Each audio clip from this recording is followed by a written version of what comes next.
ধান বোঝাই ভুটভুটি উল্টে ভুটভুটির নিচে চাপা পড়ে মৃত্যু হলো এক বৃদ্ধার।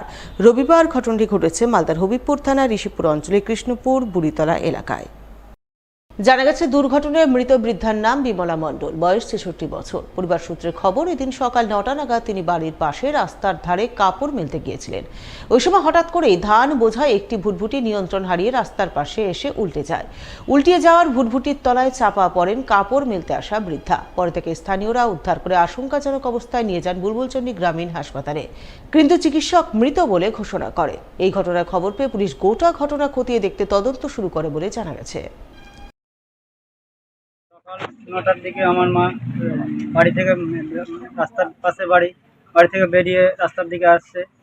কাপড় মেলছিল। কাপড় মেলার টাইমে ভুটভুটি বোঝাই গাড়ি, ধান বোঝাই গাড়ি আমার মার উপরে সম্পূর্ণ চাপা দিয়ে অনেক দূর ঠেলে নিয়ে গিয়ে পাল্টি খেয়ে পড়ে যায় গাড়িটা। আমার মা ওখান থেকে গ্রামের লোকজন সকালে উঠিয়ে বুলবুলি হসপিটাল নিয়ে আসে।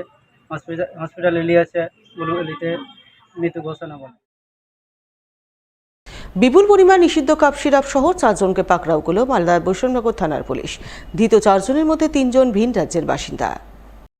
পুলিশ সূত্রে জানা গেছে, রবিবার সকালের দিকে বৈষ্ণবনগর থানার 16 মাইল এলাকায় 2 মহিলা সহ 4 জন সন্দেহজনকভাবে ঘোরাঘুরি করছিল। বিশেষ সূত্রে এই খবর পেয়ে বৈষ্ণবনগর থানার পুলিশ ওই এলাকায় অভিযান চালিয়ে তাদের পাকড়াও করে। তল্লাশিতে ধৃতদের হেফাজত থেকে উদ্ধার হয় 346 বোতল নিষিদ্ধ কাপ সিরাপ ফেন্সিডিল। এরপর পুলিশ তাদের জিজ্ঞাসাবাদ করে জানতে পারে তাদের নাম যথাক্রমে পবন, শান্তি, পূজা ও শ্রীকান্ত।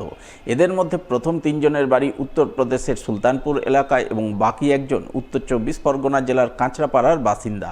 ধৃতরা বিপুল পরিমাণ নিষিদ্ধ কাপ সিরাপ কোথায় পেল, কোথায় কী উদ্দেশ্যে নিয়ে যাচ্ছিল ইত্যাদি নানান বিষয় খতিয়ে দেখতে পুলিশ তদন্ত শুরু করে এবং তদন্তের স্বার্থে এদিন ধৃতদের পুলিশি হেফাজতে পেশ করে মালদা জেলা আদালতে।